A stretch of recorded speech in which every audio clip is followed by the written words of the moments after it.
Thanks very much. Thank you for that that very thorough introduction. Yeah, I'm Ivan Vasquez. It's nice to meet you all. And yes, kind of to recap what Kevin mentioned. Fundamentally, I mean, my expertise has been throughout my life in enterprise technology, but I've always had a passion for aviation, unlike probably many of you. Back in 2016, when I was already a certificated pilot, just going out for practice around airports in the Raleigh-Durham metro area, I experienced what's known as a near-midair collision, whereby I was departing the traffic pattern, heading back to RDU, and all of a sudden got distracted for literally perhaps must have been 10 seconds. And I had then Cessna 172 flying right below me, perhaps 30, 40 feet below.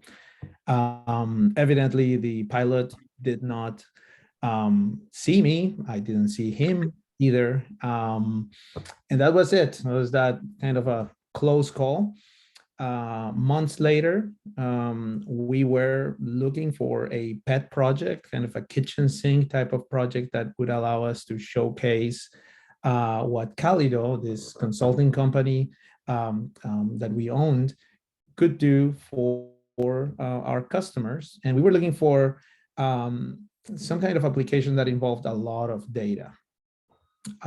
We thought about even, toilets. We're thinking about water. We'll be talking about air, and it dawned on us that through ADSB you can get access to a lot of data, and we could make sense out of it. And shortly thereafter, we figured that understanding what happens in situations like the one I experienced, that near midair collision, would be beneficial for not only for me as a pilot, but for the authorities, for airport management, and so on. So that is what we initially started. I'll make a pause here and mention that besides me, my co-founder, who is not here with us today, is Oscar. He's a lifetime friend. Also shares a passion for aviation and technology. I've known him for my entire professional life. And so we're together in this. We bring different technical expertise to the platform. So this screenshot here, it kind of exemplifies the type of detection logic that we implemented initially. So this was a first proof of concept that would constantly look out for signals that led to two airplanes crossing midair, which would be consistent with a near midair collision. When shortly after I experienced that incident, I went to the FAA's reporting page, specifically on the subject of near midair collisions. And it said that in North Carolina in the last 3 years, there had been 2 or 3 of those, and generally just involving large aircraft, which as a pilot, I know couldn't possibly be true. And the reason for that data inaccuracy is that this type of events are self-reported. You don't have to report them. It's up to the pilots, and many of them would prefer to keep this to their own. So the goal was never to point fingers at pilots, which is a very touchy, very sensitive aspect of what we do, but to anonymously learn from other pilots' experience and to map what are those hotspots that pilots need to be aware of, so that they stay safe. One of these, this screenshot in particular, was recorded because it involved one of the aircraft from my flight school. I got a notification, that notification you're seeing here on the screen, a text message that's again automated by our system, and I shared it with the flight school owner, and he replied immediately saying, "Wow, this is really cool. I was flying that airplane, and yes, somebody cut over as I approached the airport. So this would be interesting." Ever since we finally attracted the attention of that first user, who went on to become our first user and customer. Here's another in the lower right section. You can see flying activity around the local nuclear plant from Duke. I was at the time unwise enough to introduce myself to the flight school who operated this airplane, encouraging them to use our system, and I immediately got a negative response, considering everything that it would imply in terms of accountability, etc. So this was the first use case. Here's another illustration of such event. However, in reality, despite everything you hear in the news, despite the occasional airplane landing on an electricity tower or crashing into pavement, etc., nobody in this industry is really, in our experience, willing to pay for a system, at least not yet ready to pay for a system that monitors aviation safety. Everybody's concerned about safety when something goes wrong, but not to proactively monitor aviation safety. We've contributed to NTSB numerous times already with incidents that we've seen, but nobody seems to be ready to pay for aviation safety. So that kind of was that whole initiative was archived. We continue to collect data because we thought it would be helpful to maintain historical data. And years later, we started monitoring our flight school's aircraft. They used to maintain World War II type of paperboard, which the front desk told me was a pain to monitor. And so we convinced the flight schools that we used to fly with to let us monitor their fleet for them. As we expanded coverage, because airplanes obviously don't operate just at a single airport, but usually within a geographical region, we had to entice airports or give them a motivation to host the device that collects data for them. And so we gave them a system that automates the collection of operational data. And we realized that this was a very common and very frequent need of airports. Usually airports that have very little budgets, that have no access to technology, and aren't ready to pay for a multi-million-dollar solution, unlike the major metro areas or metro airports do. So that led us to what the system is today. So I'm going to make a pause here. I'm going to transition into what we have with our live map, and make a quick explanation of current features. Then we'll open it for questions. So I'm going to cut over to Teterboro Airport. Teterboro Airport, for those of you unfamiliar with it, is in the it serves the New York City metro area, is perhaps the busiest executive airport in the country. And so this illustrates what we do for airports. We give them a live map of everything that's moving on the ground, and in the air within approximately 50 to 100 nautical miles.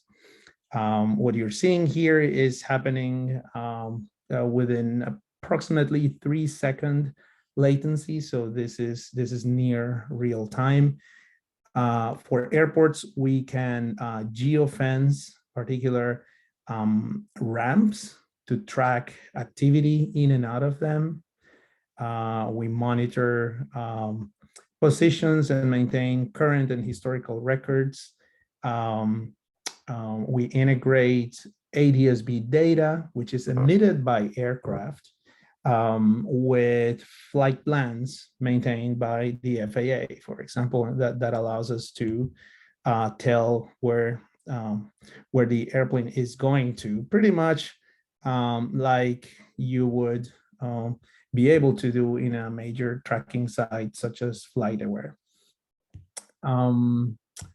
What else? We maintain a tally of operations as they happen, both for the entire day and hour by hour.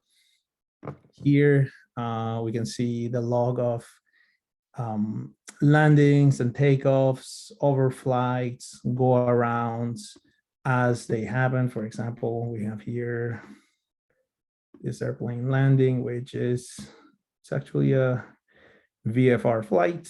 And you can see here the elevation profile.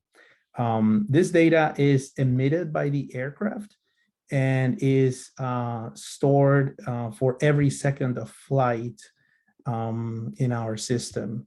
We maintain records for 2 years, but are permanently archived for statistical analysis. Among the things that we offer that make us kind of different from similar systems, both at our level and at a large level with solutions like FlightAware, is that we integrate as many data sources as possible. One of such sources is ATC audio. So you can not only see what is happening live, but you can also hear what is being said in various ATC audio frequencies. We're doing that in part because in the near future, we are going to be turning that audio into text. 514, contact nearest departure 119.2, take care. Going to departure 514. And so make sense out of that audio transcripts so that you can make sense and mine data that nobody currently exploits. For example, you may, if you spend a whole afternoon at a given regional airport, you may hear pilots complaining about birds or just advising others to watch for birds. Currently, that is being aired out, but nobody really maintains a statistic on when that happens.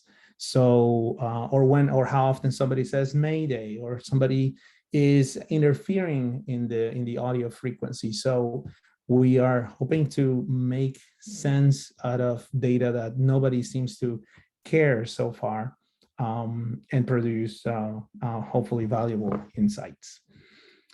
Well, obviously, there are a number of different map backgrounds, which are kind of beyond the subject of this discussion, but I'll discuss here a few statistics. So we maintain statistics about a number of different operational subject areas, such as landings and takeoffs for a given month, and how those operations are impacted by weather, which is this series of curves that you see below.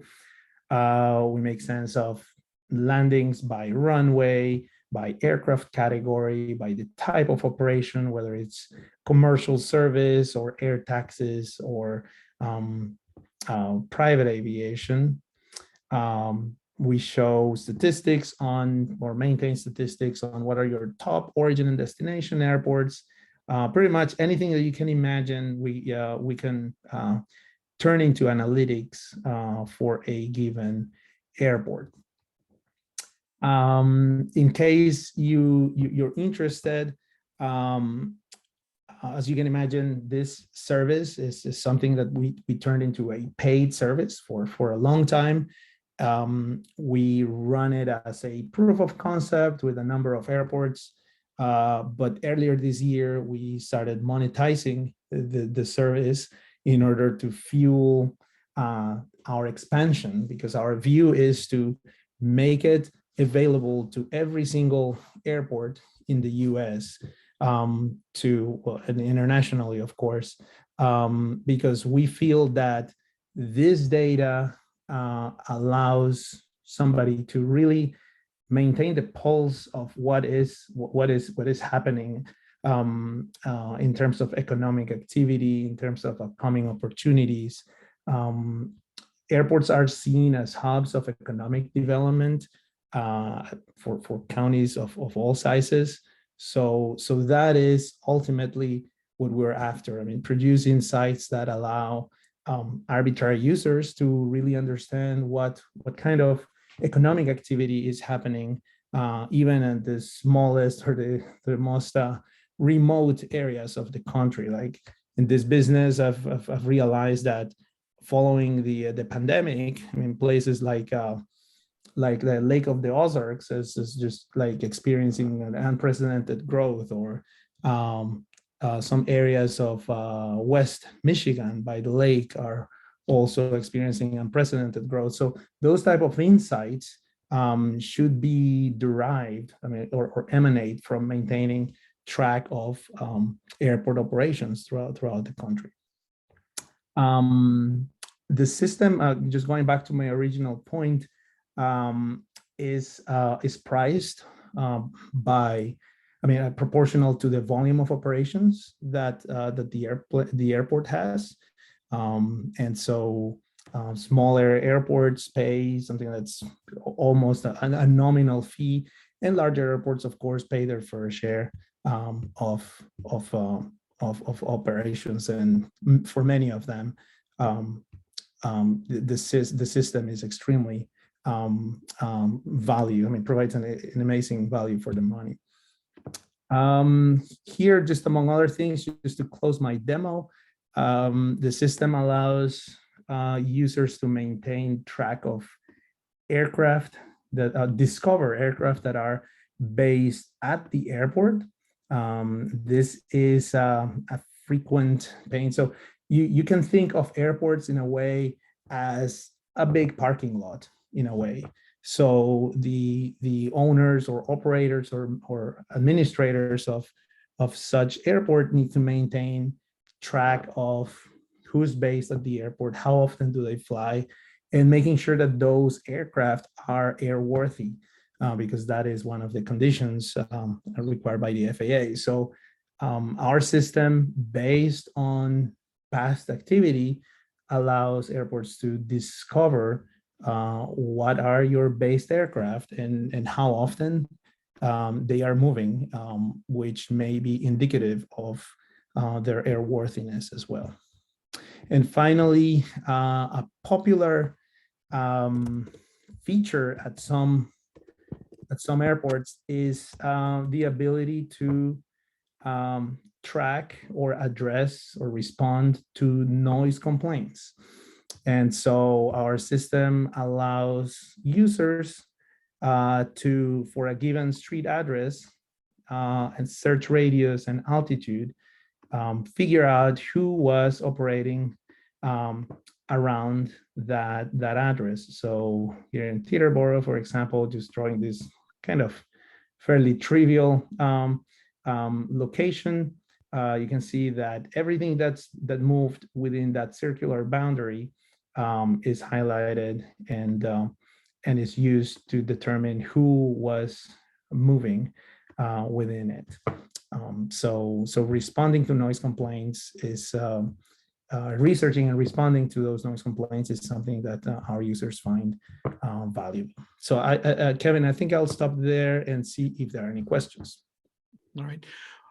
Well, we do have some questions. I'm going to ask you in a moment to expand on, from general aviation to air taxis and to, drone traffic in the future, because you're building a technology footprint that would allow you to, deal with those lower altitude traffic issues. But first, let's go to Mark Prinsky, who had a more practical question about your current system. Mark? Oh, hi, everybody. I'm busy raising my hand. I don't know if you can see me or hear, or can you hear me? Yes, we can. Loud and clear. Yes. So Ivan, this is fantastic. I would have known nothing about this in a previous life until my son started flying and taking lessons and getting up there. And so now I know more than I ever did. So my question is this. We have airports if they have towers, they have controllers, people who are supposed to be monitoring this stuff. I don't know how good job they do. But there are lots of airports I discovered that don't have towers, where it's really the responsibility of the pilots to avoid these things. So, Precisely. so my question is your system designed for the small airports without towers primarily, or is it who obviously have trouble affording it, but where it would do probably the most good, and or is it designed for everybody? I mean, it's a great system. Anybody who's ever used FlightAware knows how good that is, and if this is that much better. But anyway, so the first question is it designed for airports without towers? Yeah, so that was precisely the original purpose of this, Mark. If you keep the context where this idea was born, I was flying out of Raleigh, Durham, North Carolina, and as you can imagine, as you move away from the large metro areas, pretty much every county throughout the U.S. has some form of airfield. And many of them don't have access to you. You'll land in this pristine airport with brand new resurfaced tower. You stop by the terminal, they'll even give you free cookies, right? And all they have to go by is fuel cells. That is pretty much the only thing that and obviously funding from the FAA and from the county, and so it in a way, and this may sound cliche, but it kind of, as pilots and lovers of aviation, it moved us how much goodness and how is in these resources, and the fact that when many of them struggle to maintain operational data about this. I mean, they either used to maintain paper logs or simply didn't even know. So when time came to request funding for building a new fuel farm or a hangar, and by the way, everybody throughout the country that we've especially in the southern states, I mean, from Texas all the way to the East Coast, everybody is looking for hangars these days. If you were to buy an airplane right now, your problem is not buying the airplane. The problem is where you're going to maintain it, or where you're going to hangar it. So there is this mismatch between airports wanting funding, but not being able to justify their requests with data. And you may say, well, but FlightAware is everywhere. If you go and ask, even if you feed data to FlightAware, they don't have information about what's called VFR flights. All they maintain is data about flight plans, and they're not going to do anything custom for you. So a lot of the the activity that you see at these airports is VFR, which means it's just pilots flying freely without filing a flight plan with the FAA. And so this is pretty much as freely occurring as radio broadcasts. I mean, this data is emitted by airplanes and not captured anywhere. So, and by the way, so there are solutions that can do this, like defense contractors like Lockheed Martin can be sold or bought by places like Massport around the Boston area, but those things are multi-million-dollar solutions. So a few businesses like us, and by a few I mean 3 or 4 vendors like us, have popped up over in recent years to make sense and to tackle this problem. So that is my answer to that. Now, even in cases where there are airports with an operational control tower, the controller does not have the bandwidth to maintain details to say, okay, tail number November XYZ is of type this, and it has, I mean, and it came from this place and it was using runway, blah, blah, blah. All they do at most towers is maintain counts. So on this day, we saw X operations. That's it. Whereas with our thing, and many of them, by the way, are partly operating towers. So they'll operate from 7 a.m. to 9 p.m. That's it.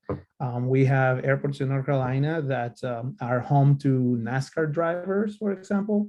And so the jets they fly in arrive usually early hours in the day. So 2, 3 a.m. in the morning when there's nobody to allow the airport to take credit for those operations. I have a lot more questions, but I'll let anybody else who wants to go first. Okay. Thanks, Mark. So we'll come back to you, Mark, because we know you do.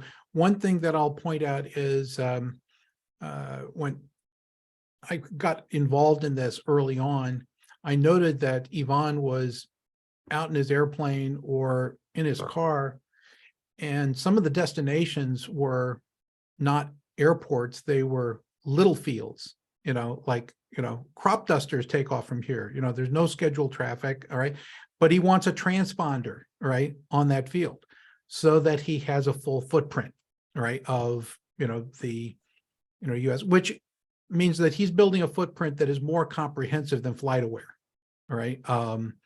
It's picking up a lot more detail. I might also point out that when we were looking at the Teterboro map before, you'll also see that there are transponders on ground vehicles. And so you're picking up, it says GRND here, 13, 17, those are, operational vehicles, and you don't want to cross the path of an active taxiway. So that's getting tracked too, right? So it's throwing off a lot of data, right? And, what is the thing? More data, more better, all right? That's probably not good English. But it's, the potential here is really interesting because the footprint that he's creating for data collection is different. We had a series of questions from Ben Konsinski. Ben, kick us off with your first and most burning question this morning. Not for, those are just sort of random thoughts that came up during the discussion. So to stimulate, I've been trying to think. There's so many analogs and areas that the same approach is applicable in the future when you're dealing with any swarms of activities that could collide, could contend, could conflict, and how you deal with continuous connection plans, expectations, or sort of aspirational predictions of motions. There's so many principles that you're talking about that seem applicable in other domains in connected environments. Thank you. Yeah. Hey, Ben, you kind of formed a question I think is interesting to pose to Ivan, which is, are we moving in a direction where you wouldn't need to file a flight plan, where there's enough data flowing that you could, communicate intention, I'm going here, and not necessarily have a full route communicated? What's your first reaction to that? Do we need flight plans, going in? Oh, I think that that's not going away, at least not until, I mean, we have autonomous flying and all that. I can tell you that. So the underlying technology that made this type of tracking possible is known as ADS-B. I'm sure that many of you have heard it. So what happens with ADS-B is a technology whereby the transponder in every airplane is continually emitting data, not only about their current position, but increasingly more things like autopilot status. I mean, like whether the autopilot is engaged and what setting the autopilot has and all of that. And the reason why this standard was developed was to simplify the process, to create a more autonomous mechanism for flight tracking, where instead of pilots having to fly through a series of intersections to get to a given place, they can increasingly be routed directly to their destination, because along the way, every single airplane is emitting data, and it does not rely, for example, on radar. This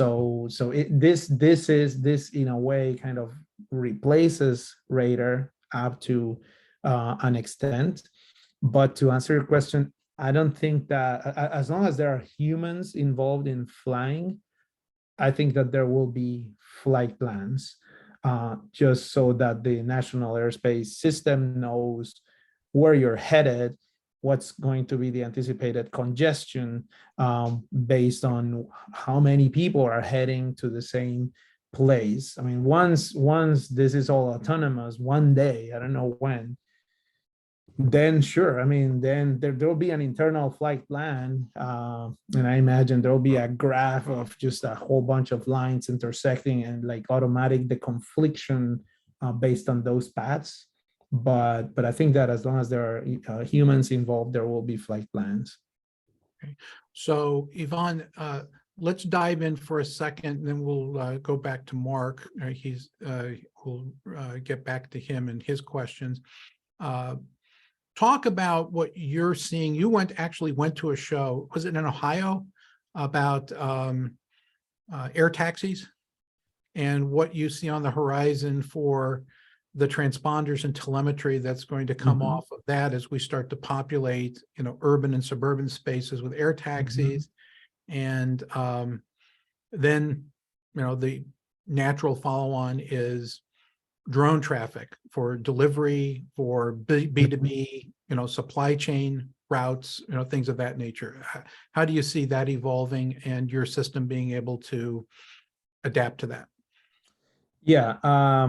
So I know that drones, so at about 5+ years ago, there were the first manufacturers of ADS-B technology for drones started releasing this, so that if you have a large commercial drone, then the drone would emit the very same data and we would be able to track them with the very same technology.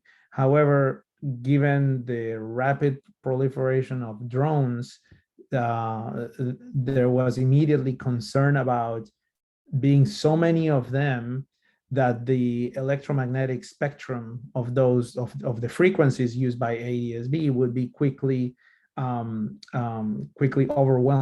with drone signals, which would be essentially detrimental to the very features that ADS-B provide for regular aircraft. So the current state of things, I believe, are regular consumer level drones, at least, are not going to be emitting this same kind of data. I believe that there are a few emerging standards for drones. However, autonomous like UAVs will definitely or at least very likely be using the same technology that we use. There is, as you know, an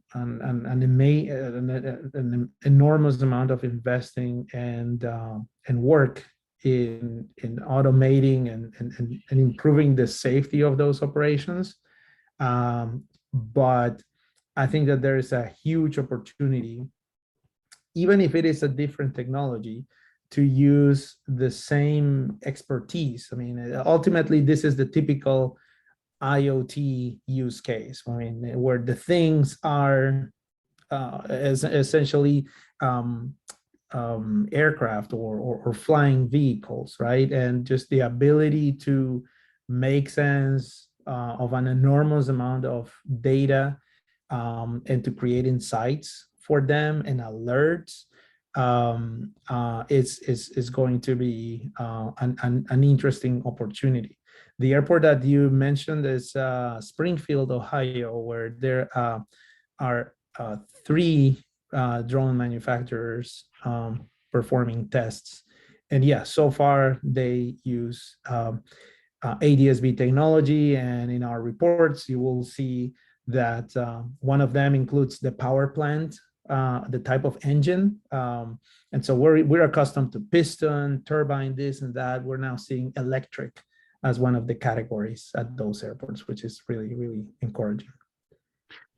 All right, Mark, back to you. You have more questions. We have potentially more answers. I loved Ben's comment, because this is such a paradigm of where we're going. That is to say, we have a system now that is very people oriented and is becoming automated and is eventually going to get much more automated. We have different categories like general aviation, which has these big problems. We have commercial aviation, then we have the military, and God knows where they are with this stuff.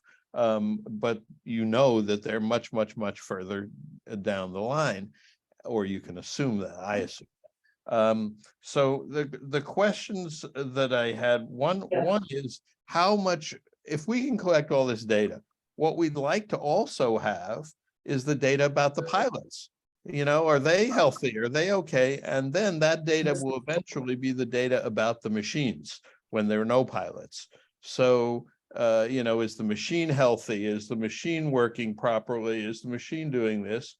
And of course, then the next stage, and I assume you were in the Diamond when you had your near collision, that, you know, it should, why can't the system just pick up your Diamond and fly it over the Bombardier or whatever it is?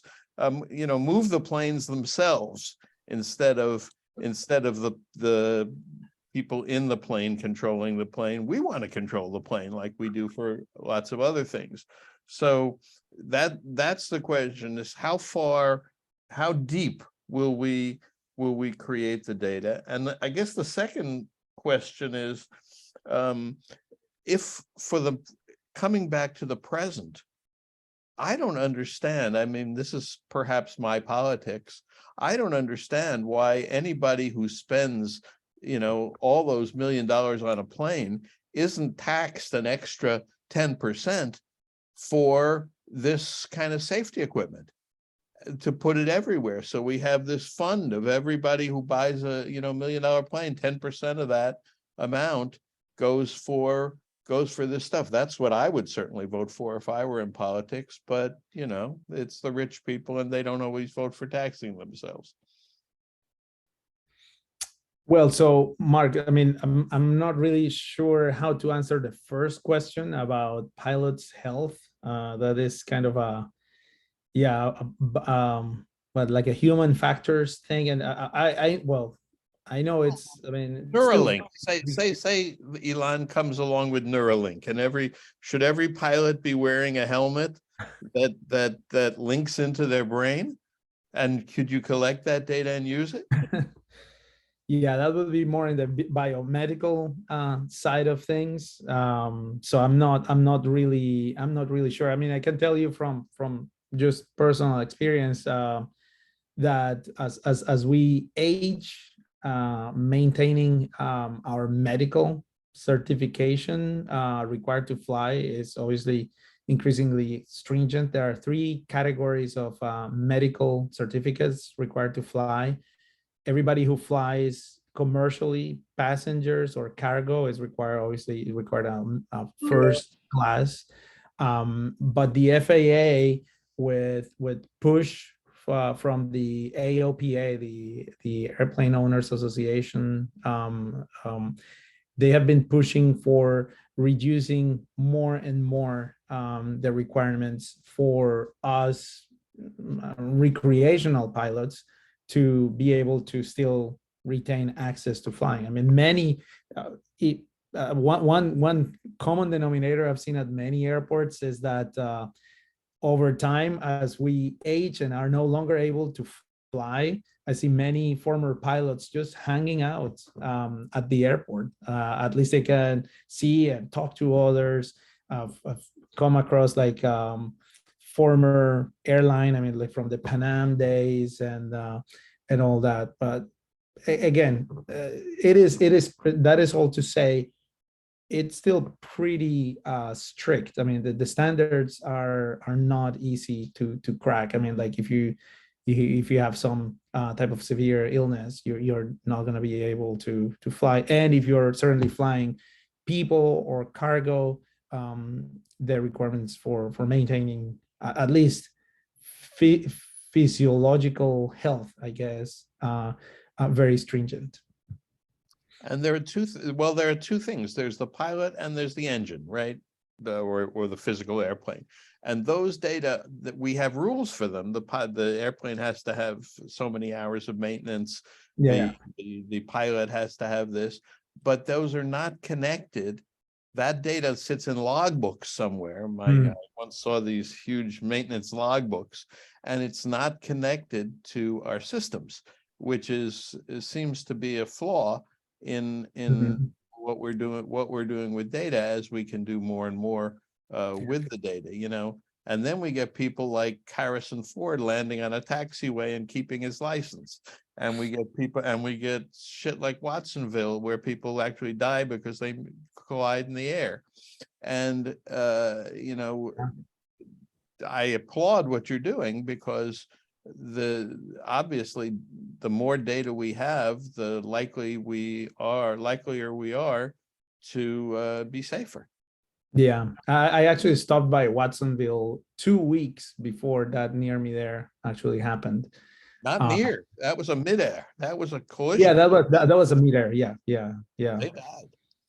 Yeah, that was terrible. And yeah, unfortunately that continues. Again, that was the inspiration. That was the original inspiration for this. I mean, whenever we are developing this, especially when it comes to aviation safety, what we're thinking is, if I'm flying an airplane and my engine is rough and I need to crash land somewhere, and picture this. I mean, you have these flight schools flying 2 young kids, one who's a student pilot just learning to fly with a few tens of hours of experience, and an instructor who's also probably under 20, flying all the way to the North Carolina Outer Banks at 11 p.m. at night. And I kept asking my former flight school instructors, how can you sleep at night knowing that you have airplanes and employees and customers flying all the way there?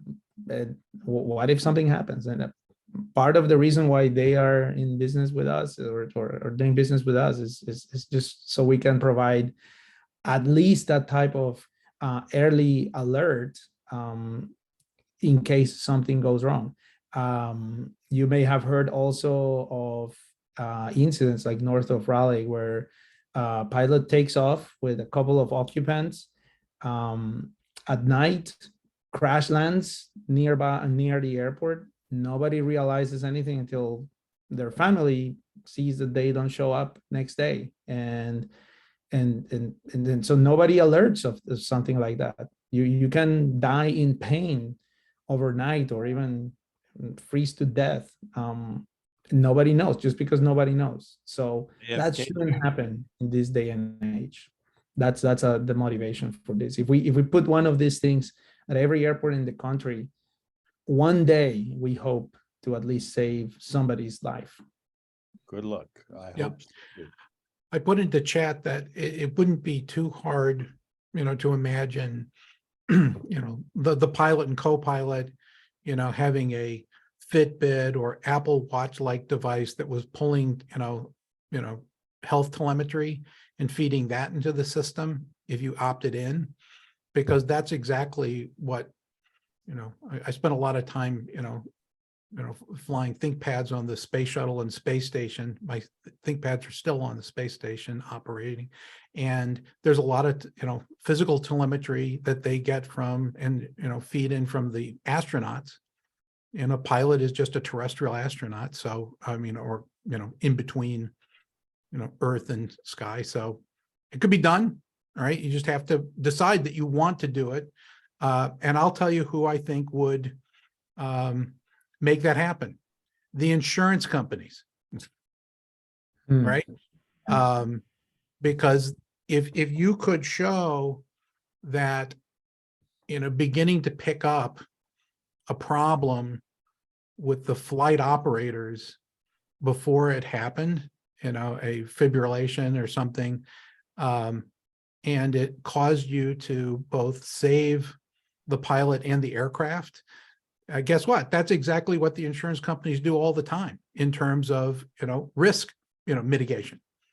So your data is part of a risk mitigation, system. They should want that.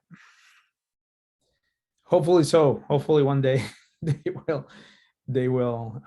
Because again, safety these days, in our experience, is just everybody's interested in it once something happens.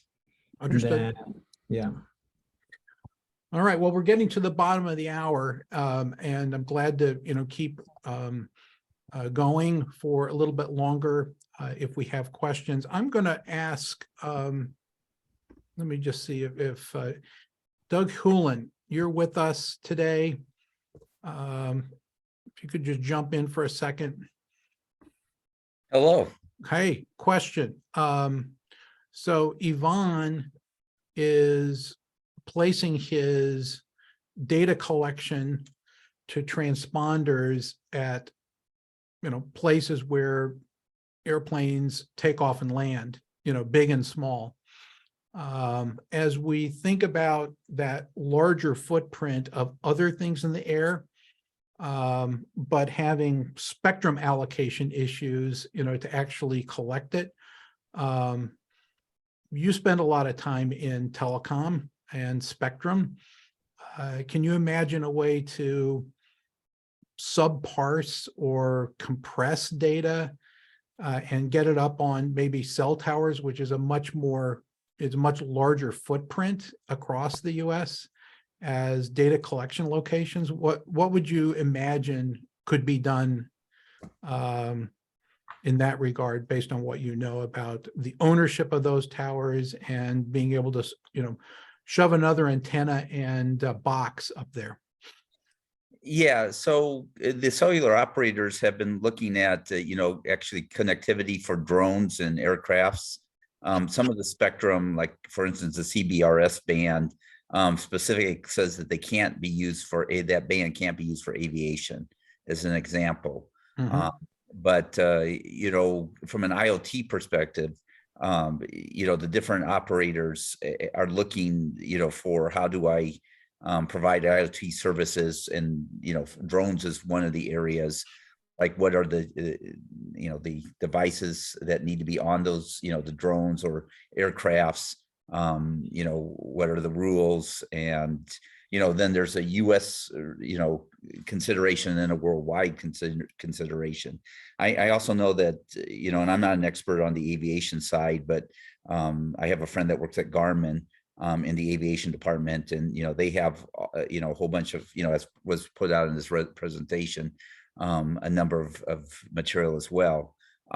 So my recommendation would be, you know, to reach out to like the T-Mobiles, the AT&Ts, or Verizons, you know, to understand, and Vodafone's, like we want a worldwide consideration as well, on what you know, IoT support they give for aviation devices, either drones or general aircraft, and you know, coverage that's available, you know, what devices should be purchased for the aircraft. Okay, thanks. Appreciate your Thank you. perspective. That sounds like good advice. Do we have other questions for Ivan? Just open the floor, because we're at the coming up to the end of our time, and don't be shy.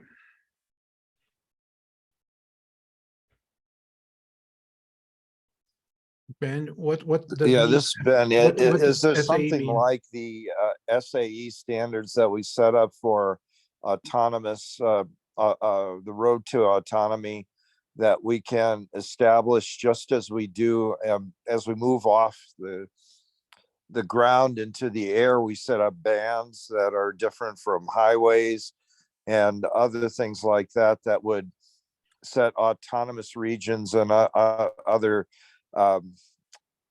control levels at which you can pursue certain bands, bands in the air or so forth. Can we do something like we do on the ground with SAE?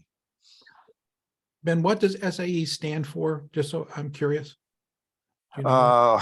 Now you ask. Okay. Is that Society of Automotive Engineering? Yes, exactly. Thank you. Appreciate that. Ivan, what do you think?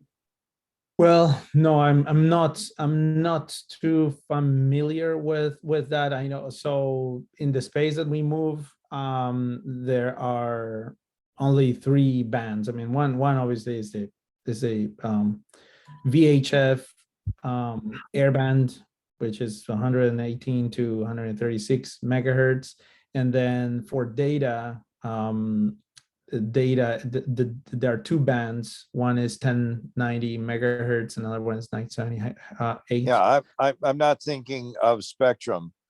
I'm thinking more of it might be altitudes, it might be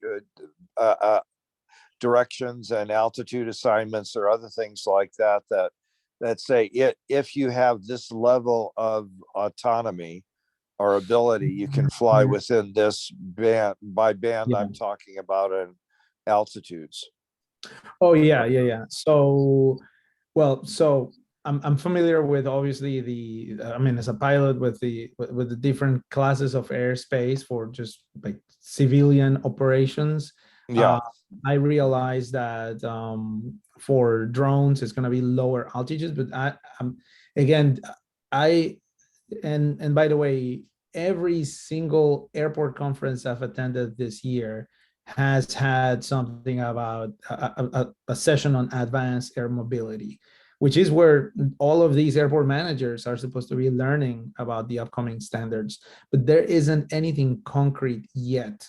Everybody's talking about the wheels are moving, but nobody's ready yet to kind of deliver training on a very concrete subjects, like, okay, this is how the airspace around your airport for advanced air mobility is going to be handled. There is no such thing as of yet. So therefore, my knowledge is pretty much non-existent when it comes to those subjects. The industry does not seem to be ready for that yet. Wheels are moving. That's all we know. Thank you. If I can, I know where you want, we're ending. If I can give Ivan a recommendation. Please do. Ivan, have you ever been to ITSEC? Do you know what ITSEC is? IITSEC. No, Ivan no. probably knows. It's a huge conference, usually in Florida, of military technologies. And it's not, sometimes you got to know somebody to get in. But Mhm. there, if you went to that, you would see some of the most advanced things that the militaries are doing in this area. And I Wow. think that might be very helpful if anybody can get him in. Yeah, well, I I- can. I mean, the ITSAC conference just took place this last week and previous weekend, okay. and but there's a fall and spring show. So the this is clearly one of the things. I've attended that conference several times, Ivan, and Mhm.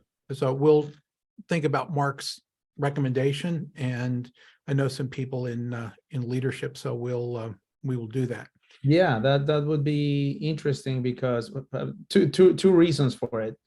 At least here in North Carolina, as you can imagine, we have a lot of military bases and a lot of training operations around those airports, including some that have led to incidents. And airport managers are interested in how we can track military aircraft. It's limited, and we never intended to do that, but it's relevant. So that would be an interesting learning experience. Thank you for suggesting that, Mark.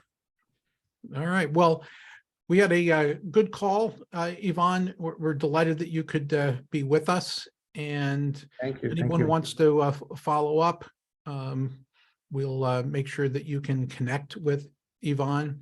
And please, good luck with your build out. We like the data telemetry, and we like the the safety that's providing and what it has the potential to provide going forward. Thank you very much, everybody, for listening in. Any And- concluding comments before we sign off? Ivan? No. If you ever come across somebody who either owns a flight school or operates an FBO or an airport, we'll be happy to get help for them. All right. Thanks, everyone. Appreciate you Thank being you. here. And we have Thank you very much. Schneider Alfonso with us next week. So that'll be the last PCI community call for the week, and we look forward to hearing from Schneider. Take care and have a great week ahead. Bye-bye, Cheers. everybody. Thank you.